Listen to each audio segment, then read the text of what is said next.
evictions. And one of the things that I took from the study that was really an eye opener for me was the rate of Black women. Black women are the highest evicted of any race or gender. And also, something else that stood out to me was it was a large percentage of those Black women who were evicted twice from the same tenant, from the same apartment, from the same house. So it really speaks to what we need to focus on as a society. We cannot have our Black women leading the way in evictions. They're the mothers, you feel me? They're the caretakers. We had the benefit of seeing a study done by Henry Ford Health System that said on every block where water is shut off, the risk of communicable disease goes up by 150%. The mayor put pressure on Henry Ford Health System to shut that study down, and he continued the shut-off policy, so that by the time the governor told him to stop the water shut-offs because it was helping COVID spread, the mayor had already done 144,000 shut-offs in the city of Detroit from 2014 to up to early 2020. The fact is that the study told him that that was weakening and harming the public health of the city he claimed to want to protect.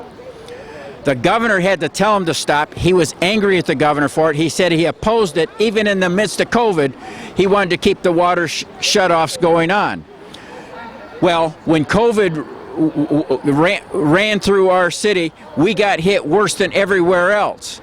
And you know, people outside the city will say, oh, that's them Detroiters, they don't know how to be clean. All the kind of racist messages that went with that. The fact of the matter is, it was because of the massive water shutoff weakening public health immunities that exacerbated the COVID toll in Detroit. That's corruption.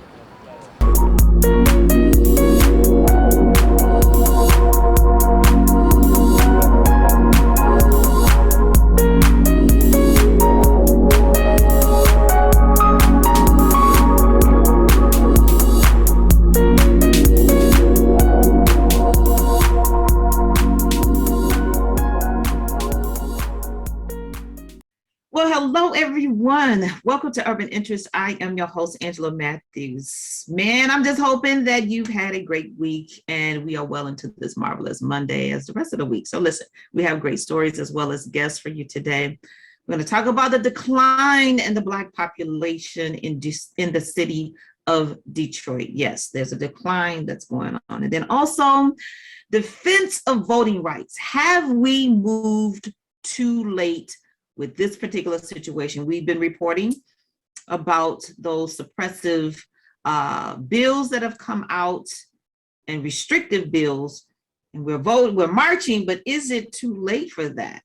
Then also the rampage of the Delta variant amongst the unvaccinated. Yes, that is happening. We'll talk about this eviction moratorium. We've been trying to keep you up to date with that. October the 3rd, it is set to expire, but the Supreme Court has said, hey, landlords can evict people during this pandemic. And then we also talk about, well, we'll give you an interview of the election that happened in Detroit, and someone seemingly was deliberately left off the ballot. We'll tell you about that. His name is Mr. Adam Munday, M-U-N-D-A-Y. So listen, stay put. We'll be right back with those stories. We'll talk to a guest today about the eviction moratorium. Our students reflect our legacy, come to us seeking knowledge, and bring their own unique swagger to inspire us every day. We are safely doing our part with the best teachers to ensure our students rise. It's true, a certain magic happens in our classrooms, and we can't wait to welcome our students, Detroit's next legends, on September 7th. Enroll today and rise up with DPSCD.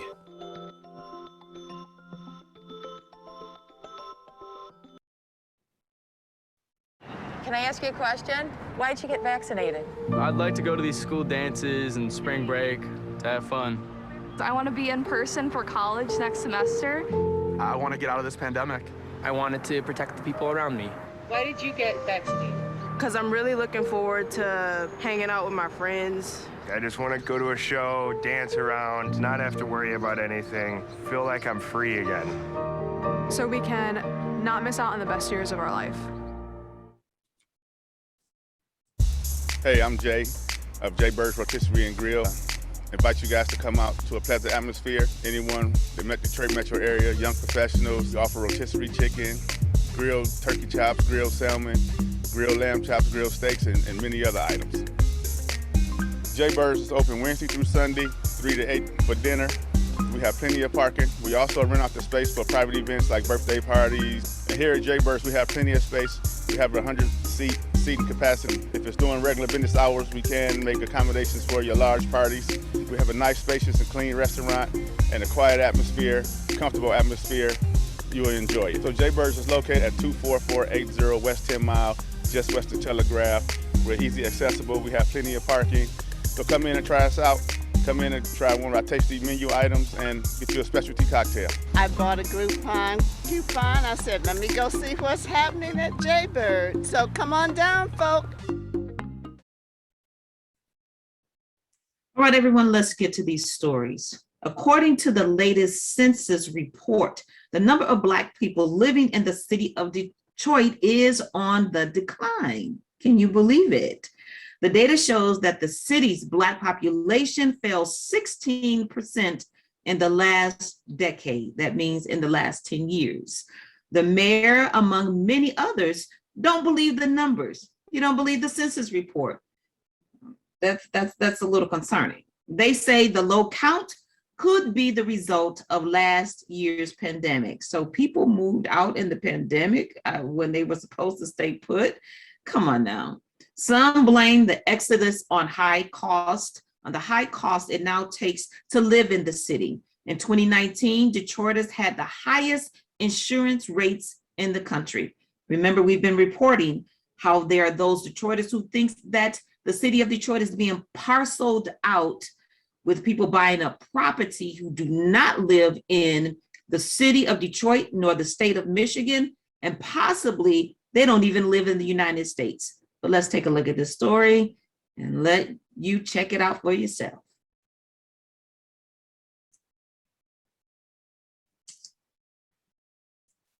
Now, thousands of people, listen, thousands of people not only marched in the nation's capital, but across other cities. They did this over the weekend in defense of voting rights. As I said, have we moved too slow with this? Because we've been reporting that voting rights, these bills were oppressive and suppressive, very restrictive. So listen, let's take a look at this video and see what the march was all about and who was marching. Say they're still fighting the same old battles. Standing shoulder to shoulder, the nation's top civil rights leaders led thousands of supporters in a call to action for federal voting rights legislation. We are not going to let you filibuster away our voter protection. The group was joined by the brothers of the late Congressman John Lewis. They touted a bill named after him that was passed in the House this week and urged the Senate to act. It protects the rights. Devon Dickerson traveled all the way from Georgia, one of more than a dozen states that has passed voter restrictions this year. We feel the need that we need to be in the place. Hopefully it's going to protect our basic rights. I mean, to lessen suppression. My. Here we are again. We're fighting for the right to vote. But it's not only for Blacks. There's a lot that's in that voting rights bill. And I don't know why it's not a bill, it's an act. I don't know why it just hasn't been a bill as opposed to an act. So this event was held to commemorate Martin Luther King Jr.'s historic march on Washington. And get this, 58 years ago. So 58 years later, here we are with the same old. Story number 3, the Delta variant, which is now tearing through communities with low vaccination rates, appears to be zeroing in on a new target amongst the unprotected, the unvaccinated. Let's take a look at this story and see what's going on here, man. It's an alarming trend, putting expectant parents on notice. NBC News spoke to doctors in several states who reported a spike in COVID hospitalizations among pregnant women, seeing double and in some cases triple the number. Nearly all of the patients are unvaccinated. Last few weeks of your pregnancy is very hard to breathe. Your body's immunity also changes during pregnancy. So combining these two things, it makes it very difficult to deal with a situation like COVID. Dr. Sunil Kumar leads the ICU at Broward Health Medical Center in Florida. His unit usually sees 4 to 5 pregnant women a year. Now he says they see that many in a week. And although it's unclear if unborn babies can contract COVID in the womb, once they are delivered, babies are often separated from mothers who are too sick to hold them. How tough is that conversation when you tell a mother who just gave birth that she can't hold her baby because she's too sick with COVID? It's hard. It's extremely hard. CDC data shows that 1 in 4 pregnant women have been vaccinated during their pregnancy. It was only this summer that major health organizations and federal agencies issued full-throated recommendations that pregnant women get vaccinated. Previously just saying it was encouraged because pregnant women didn't take part in the early trials. But now there is data showing the vaccine is safe. It's very, very clear that it is safe in pregnant women. The CDC says 131 pregnant women have died of COVID complications, and more than 200 have lost their pregnancies. Haley Richardson was a nurse from Alabama who was pregnant with her second child. She and her unborn daughter passed away last week, less than a month after she tested positive for COVID. Her best friend says Richardson had not gotten vaccinated because of the lack of research at the time regarding the impact on pregnancies. Doctors report pregnant women are more likely to be put on ventilators and other machines to support critical organs like the heart and lungs. And a recent study found pregnant women who get COVID are 40% more likely to deliver prematurely. I don't know what to say. That is a heartbreaking story, and it's many stories like that every day that we come across, all across the nation, about pregnant women having died from the coronavirus. And as the report said, to date, 131 of those women have died from the coronavirus, pregnant women, and another 200 have lost their babies because of the disease. We're sacrificing lives. People are saying there's not enough data on it. We are going into 2 years with this, people. When will enough be enough? When will enough information or data be enough for you to just, if you're not going to get vaccinated, at least get tested to see where you are, and then wear a mask? But there has got to be some type of cooperation and collaboration, respect for each other's lives in order to defeat this. And so now the kids are suffering because of adults' decision. We're going to take a quick break. We're going to come back with Bilal Blogsworth. He's a senior editor of News One, and we get a lot of our news when we bring you videos and of what's going on from News One. So it'd be good to talk to someone from there. We'll be right back.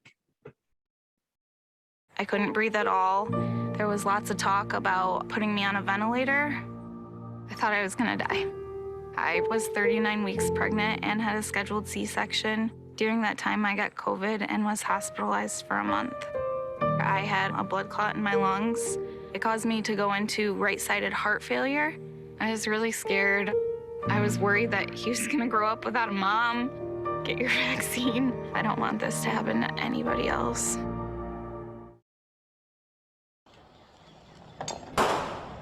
911, what's your emergency? Oh my God, a child just died! Signal 13 involving a child. The medicine route. It is time. Time to put the guns down.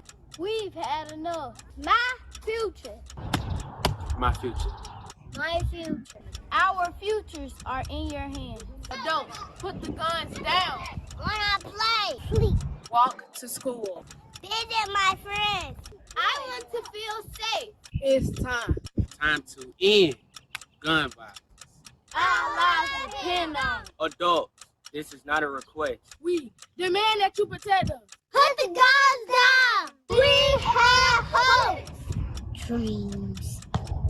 Goals. Don't let a split second of anger with someone else take away my entire lifetime. Help us live. Help us thrive. Help us build a better future.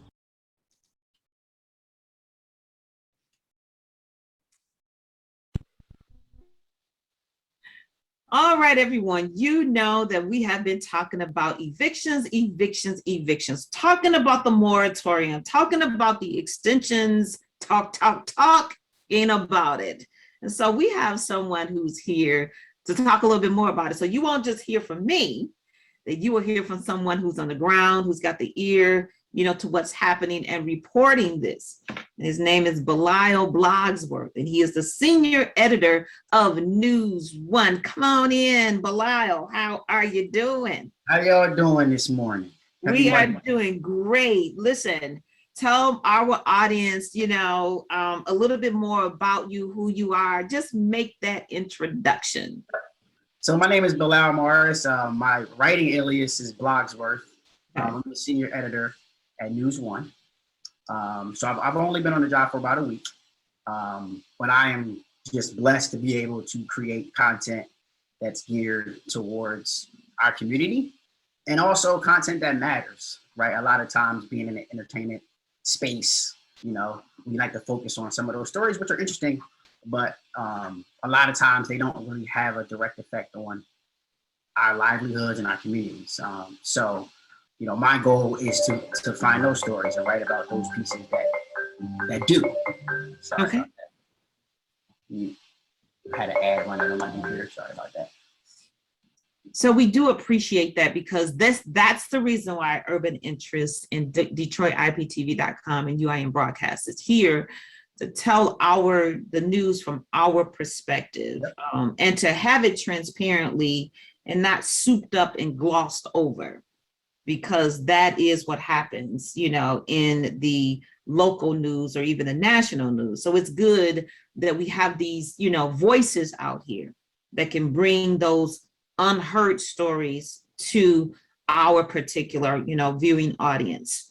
And so now a lot of times the news is shaped in a general sense, right? And it's not necessarily shaped for us, right? And sometimes we need the news in general, and sometimes we need the news a little bit more pinpointed, to explain things how we need it to be explained to us, right? So that's just one of my goals. Okay, well, that's a good goal. So thank you for that. We're going to talk about evictions. We've been talking about it, right?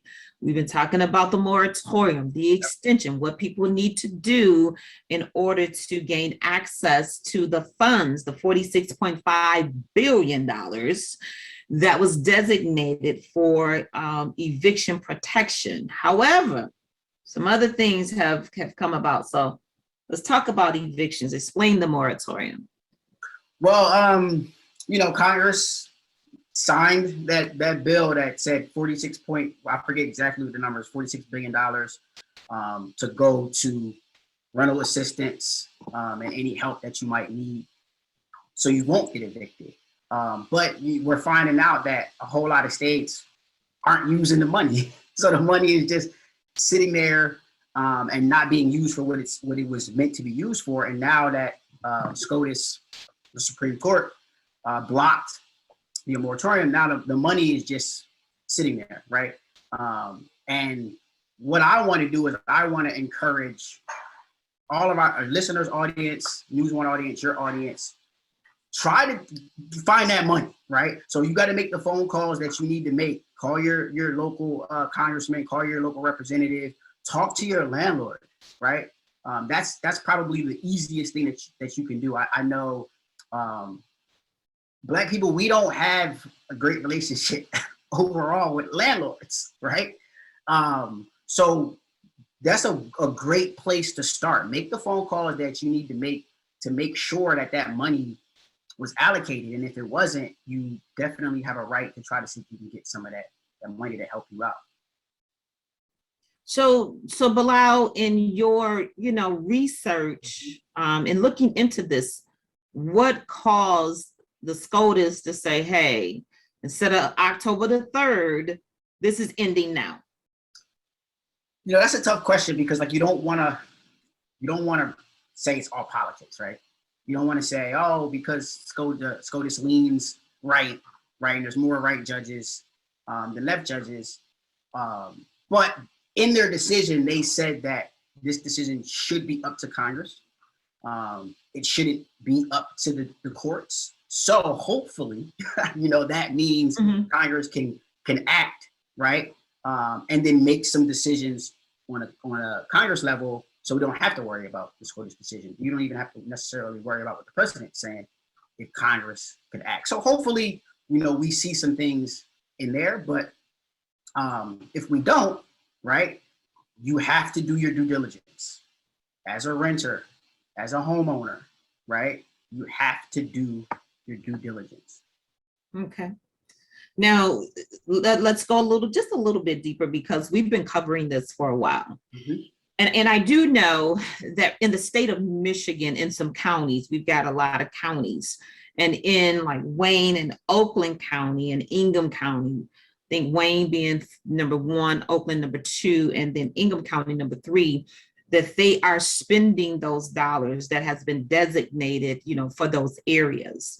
However, what I'm baffled about is if a county does not know how to structure or set up the formation of how to do this so that there's accountability so you can trace the monies, then why not reach out to the other counties that are being successful with this and helping tenants and landlords? That's something that I'm not sure why this is not happening. I don't know. It's a great question. I think you have success cases, right? And all you really need to do is look at those and then kind of just take what they did and put it in place. I think that's another issue that we have in government. That's a whole other conversation, right? We don't tend to look to our neighbor, take some of their ideas, put them in place for ourselves. And this is a really good opportunity to do that. So I encourage, if there are anybody listening that's in local government, right? It only starts with one person. We have to start taking those initiatives to support our community. And all you got to do is probably look right down the road for someone who's done it successful, right? But unfortunately, we don't see that. And I agree with you. I don't necessarily have the answer to that problem because it is a problem. And it's not just with this issue that's a problem. Yes, it seems as though we're still dealing with the issue, and I'll say it, discriminatory practices and racism still during this particular pandemic when folk are still suffering. Now, there have been reports that, some people have definitely taken advantage of the situation. They got the stimulus checks, all 3 of them or 4, and still have not at least tried to pay something on their particular rent, as well as lock into where these monies are so that back rent, utilities, and even their internet can be, paid for. And a lot of them are paying 3 months forward. Yeah. And I know this to be true by having an opportunity to work, in the field, with some community agencies here. And so the landlords are saying, hey, we can't pay our mortgage. We can't even pay the mortgage on the property that you're living in. I can't kick you out. Now I'm kicked out and I don't have any place to live. So we're creating seemingly homelessness in a whole different fashion because of this pandemic. What do you say about that, Bilal? I say landlords can benefit from the $46 million that Congress $46 billion that Congress allotted. Landlords also can benefit from this, right? So this isn't just for tenants. This money was generated to help everybody in this situation, right? So landlords too, if you're in trouble, this is where you need to go. This is not only going to help you, but it's also going to help your tenants. And another thing that I wanted to mention, and it's along the same lines of discrimination, but I also wrote a piece about appraisal discrimination and some of the discriminations that we're seeing when Black families are trying to sell their homes, trying to build equity and wealth. And we're seeing a lot of that play out in ways that are just terrible. The story that I penned last week, a Black family in I think Ohio was trying to sell their home for around it was at 400 or almost 500K, a little bit over 500K. I think they got offer for 515K. They got the house appraised. The appraisal appraised the house at 469,000. They then whitewashed the house, took all the photos of the Black family, all their daughters' Black Panther toys and all that stuff, wiped the house clean of all of that. Got a second appraisal, let the they didn't show up for the appraisal. They actually got some pictures from some neighbors, put it up in the house. And when the house was appraised again, it was appraised for like $565,000. So you're almost talking $70,000 that family would have lost because of an appraisal that they knew wasn't correct. So the issue of discrimination is all over the place when it comes to renting and selling and buying houses and selling houses and selling property. So it's something that we have to keep an eye on as a community. We have to. We do. We have to. And you think that we get a chance to rest, but we don't get a chance to rest because there's always some good trouble to get into at every turn. So listen, what is this about the Eviction Lab study? What's that about? So Eviction Lab did a study on evictions. And one of the things that I took from the study that was really an eye-opener for me was the rate of Black women. Black women are the highest evicted of any race or gender. And also, something else that stood out to me was it was a large percentage of those Black women who were evicted twice from the same tenant, from the same apartment, from the same house. So it really speaks to what we need to focus on as a society. We cannot have our Black women leading the way in evictions. They're the mothers, you feel me? They're the caretakers. We have to make sure, we have to make it a responsibility to fix that. So I just wanted to be the person who lets everyone know that this is maybe something that you might not have known of, but it's heartbreaking. Women with children, Black women with children being evicted out of their homes, no grace and no mercy. It is atrocious and it is heartbreaking. And so again, you are ringing the bell, sounding the alarm that the monies are out here. And again, what is it that Black families need to know and do? Know your landlord, call your landlord, right? You inquire about the rental assistance allocations. Call your congressman, call your local officials, inquire about the rental assistance allocations. Landlords have to provide you certain information. When they're going to try to evict you, they need to have a date. They need to honor that date. All of these things matter when it comes to if your lease is broken or not. So you want to make sure that you read your lease agreement, right? Read and understand it. I think a lot of times we just kind of sign it and not, I'm not going to have any problems with my apartment or anything like that. But you never know, right? I mean, imagine in 2019, we had no idea 2020 was coming. We had no idea, right? So that a lease agreement, that's the paper for you, right? You need to make sure that you understand it, read it. You need to make sure you understand your late fees. You need to make sure that you understand any break of lease fees. All of these things are very important to know and understand for times like this. All right, and then also I want to add to that, in order to make the monies available, because landlords can opt out not to participate. It is a tenant-driven process. For landlords, it is definitely beneficial. However, there are some situations and cases that have been reported that they've opted out and said, you know, I don't want to do that. And so the monies or the check then gets written to the tenant. And so the tenant hopefully will do the right things with those monies as well.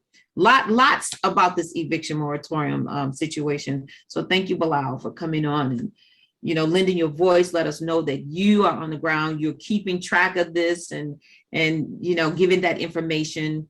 And should we need some more information, we would definitely hit you up. So thank you. Please reach out. You know, I've tried my best to create a direct line to HUD and the team over there. So any information I get, I will gladly pass it your way. We can gladly do this as much as you need.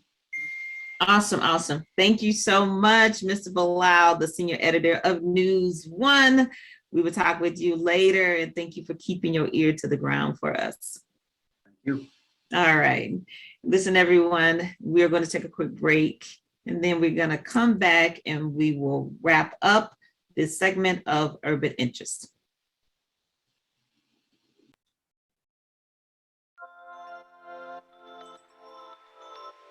Our students come to us seeking knowledge, skills, and confidence necessary to thrive in our city, our nation, and our world. They reflect the legacy and pride of those who came before them and bring their own unique swagger, their best selves to inspire us every day.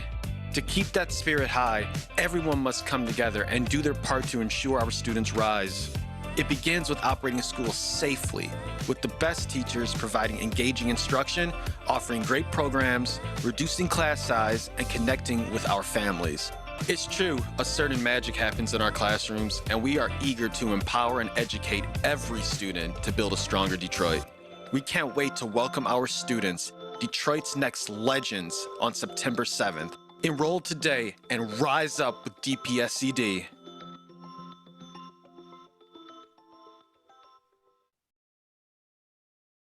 As an Olympic athlete, I prepare for everything.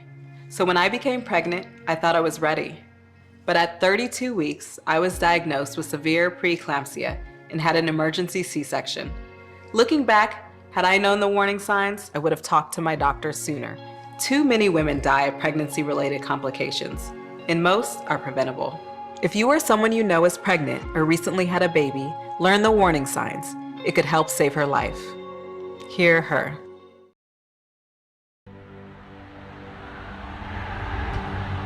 Today, we bring you the first part of our global broadcast exclusive conversation. The streets of Tahrir have once again been filled.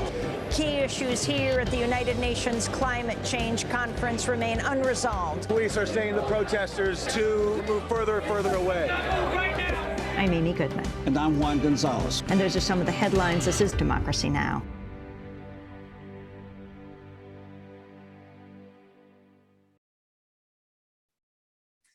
All right, everyone, you know we have been talking about the election, things that have happened, especially within the city of Detroit. And so here is an exclusive interview with Mr. Adam Munday, M-U-N-D-A-Y. He was registered to run against Scott Benson, but he was conveniently left off the ballot.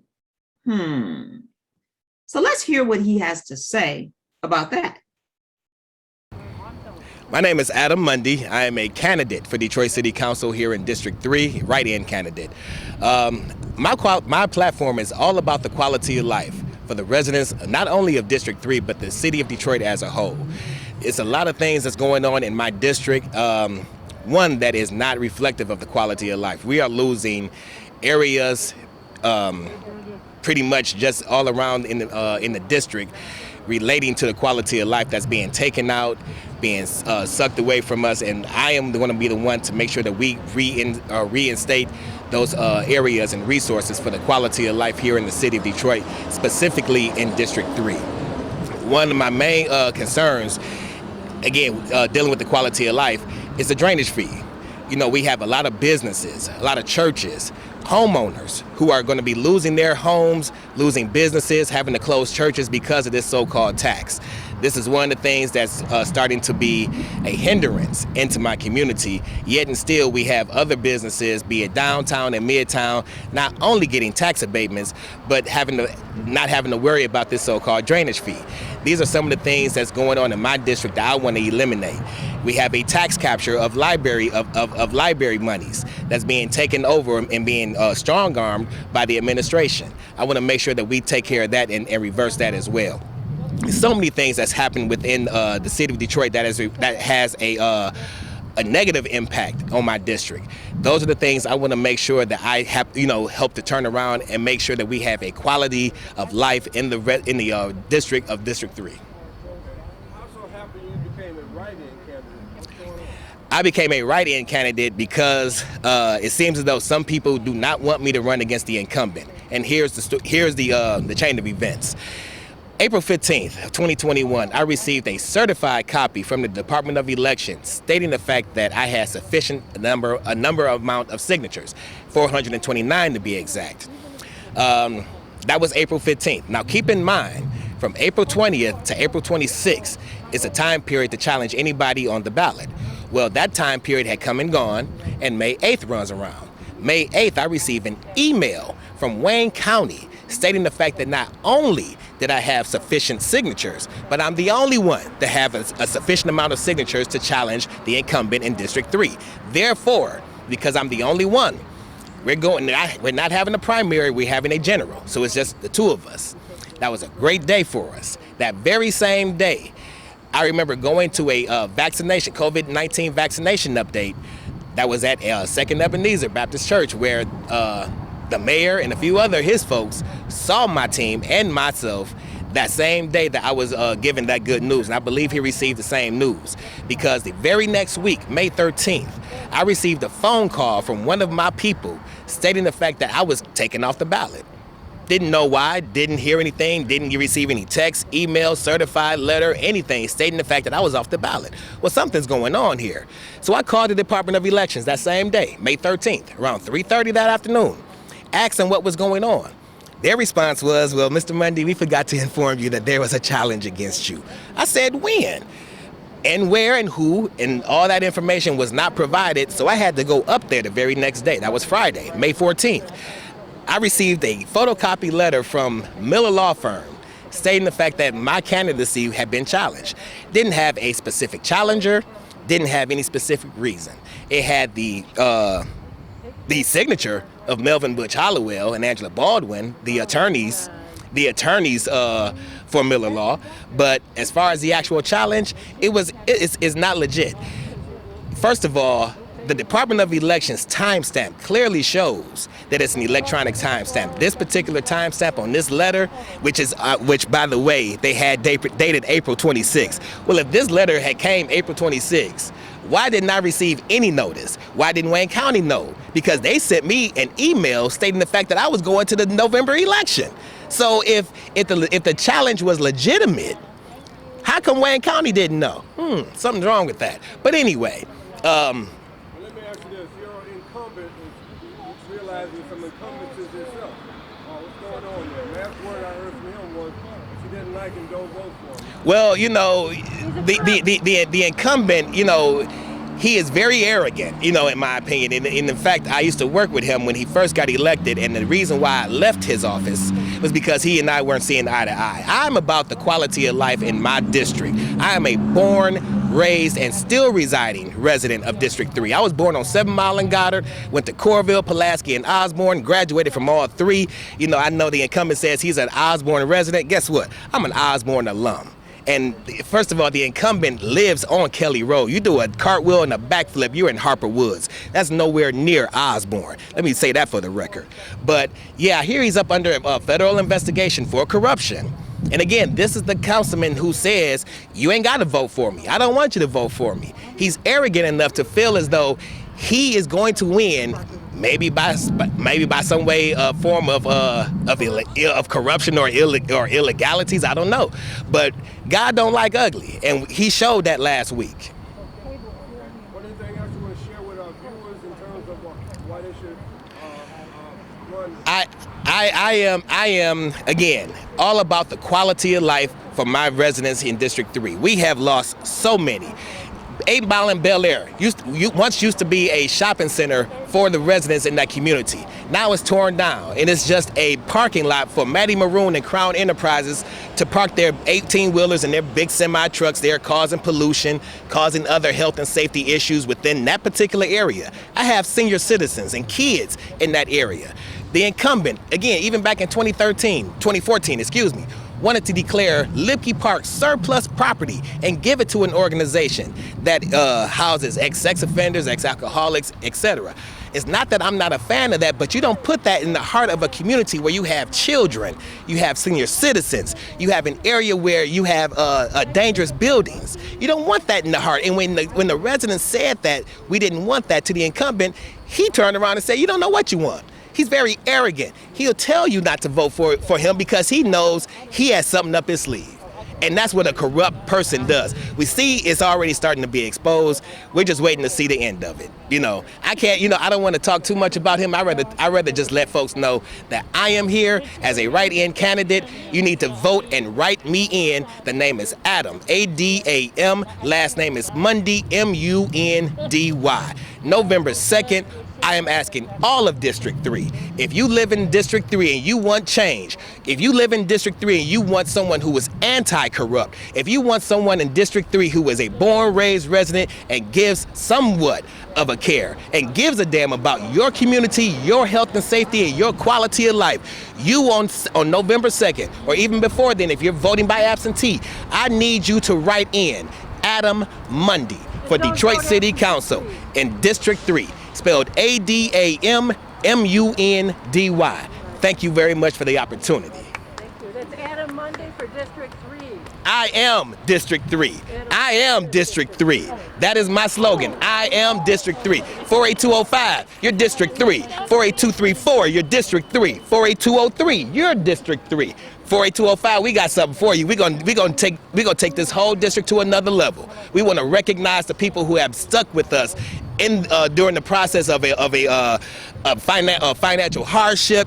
We have so many people in the district that are very creative, very talented. We want to make sure we showcase those people. We want to bring District 3 up to that new level, and I want to be the one to help.